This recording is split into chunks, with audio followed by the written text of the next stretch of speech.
and welcome back to another tutorial.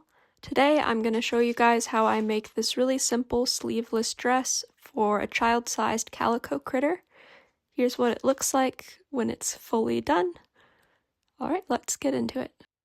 Once you have your pattern printed out, you can just go ahead and cut it out.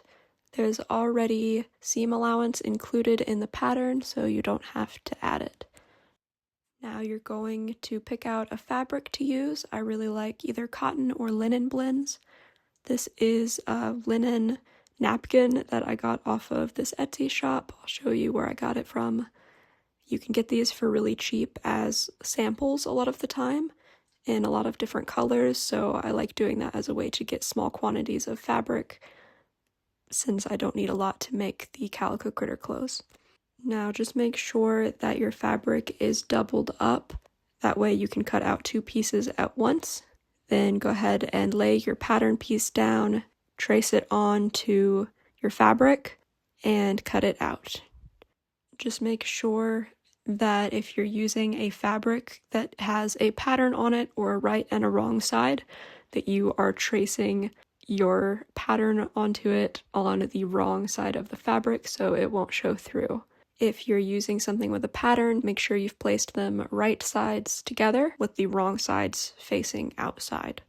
I've just drawn here to show you where I stitch all around the perimeter. You're going to want to leave a hole at the bottom to turn your piece right side out again. Okay, you should now have something that looks like this. Now you're going to turn your piece right side out again. This is going to take some patience and maybe some tools. I like to use the end of a mechanical pencil without the lead or a pair of tweezers. With this pattern in particular, you're going to be turning the fabric right side out through that shoulder, and it's going to be kind of tight, so just be patient with it.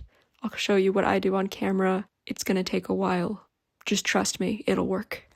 Okay, and then you're going to just sew the sides of the dress together. I'll show you where I sew, making sure that you leave those little holes for the arms. The finished pattern is going to look almost like a long vest when you're done with it. Now you're just going to turn your piece the right way out again and slide it onto your critter. I would recommend using some sort of snap fastener in the back here or a button, whatever you like to use. As you can see with some of my old designs, you just add a little bit of lace as like a collar or some sort of sewing notion to kind of elevate the whole thing. I like to just use any ribbon or lace to kind of give the dress a little bit more personality. And that's it, you're totally done. I hope you will follow along and subscribe for more. I will be coming out with more videos and patterns soon, and I will see you all in the next one. Thanks. Bye-bye.